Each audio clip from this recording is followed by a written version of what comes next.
ના લેખ લખનારી મારા દશરથ ભાઈના મળનારી મારી માતા બોલો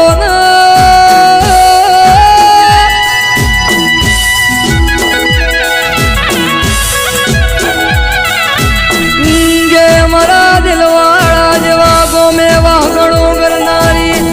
મારી હડકમય મારી તોડાની જોગણી બોલો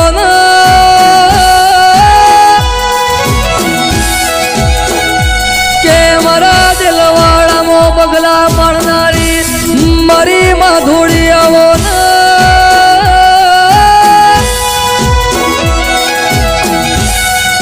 કે મારા ગાંધી ભુવાજી મારા દશરથ ભાઈની મોની દી માતા ખમાત